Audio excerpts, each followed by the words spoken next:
Evening routine blog అండి. ఇంకా మా వారైతే పిల్లల కోసం కొన్ని ఫ్రూట్స్ అయితే తీసుకొచ్చారండి. ఎందుకంటే స్కూల్ అయితే రీఓపెనింగ్ అవుతున్నాయి కదా, పిల్లలకి స్నాక్స్ బాక్స్లోకి ఇవి పెట్టాలి అవి పెట్టాలని ఎత్తుక్కోకుండా ఫ్రూట్స్ అయితే హెల్దీ అని చెప్పేసి ఫ్రూట్స్ అయితే తీసుకొచ్చారనమాట. మామిడికాయల సీజన్ కూడా అయిపోతుంది కదండి, అందుకే తీసుకొచ్చారు. ఇంకా మా పిల్లలకైతే మామిడికాయలు అంటే చాలా ఇష్టం అనమాట, పైనాపిల్ అన్న దానిమ్మ అన్న. ఇంకా తర్వాత వచ్చేసి ఇంట్లో కొన్ని సరుకులు అయితే అయిపోయినాయండి. ఇక అమ్మకి డబ్బులు ఇచ్చేసి నేనైతే కొన్ని సరుకులు అయితే తెప్పించుకున్నాను. ఎక్కువ కొట్ల కాడికి వెళ్ళాలంటే నేనైతే వెళ్ళనమాట. అమ్మ ఉంటుంది కదా, అమ్మే కూరగాయలు తీసుకురావాలన్నా లేదు కొట్ల దగ్గరికి వెళ్ళి ఏమైనా తీసుకురావాలని తీసుకొస్తుంది. ఇంకా క్యారేజ్ కట్టేటప్పుడు అవిది లేదు ఇది లేదని ఎత్తుక్కోవటం ఎందుకు అని చెప్పేసి కొన్ని సరుకులు అయితే తెప్పించేసుకున్నాను.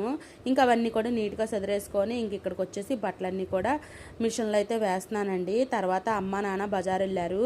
ఇంకా వస్తా వస్తా కొన్ని స్వీట్స్ అని తీసుకొచ్చారనమాట. తర్వాత పూలు వస్తే మా పూలు కొని పెట్టవా అంటే మా అమ్మ అయితే పూలు అయితే తీసుకుంటుందండి. ఇంకా అమ్మ వాళ్ళైతే లడ్డు అయితే తీసుకొచ్చారు, చాలా ఫ్రెష్గా బాగుంది. అలాగే కారపూస అయితే తీసుకొచ్చారనమాట. మామిడికాయలు కూడా తీసుకుందంట అమ్మ, అవి కూడా చూపిస్తుంది. ఇంకా నేనైతే మటుకు బట్టలన్నీ కూడా వాష్ అయిపోయినాయి, దుప్పట్లు వేసానండి. అవన్నీ కూడా నీట్గా ఆరేసేసుకుంటున్నాను.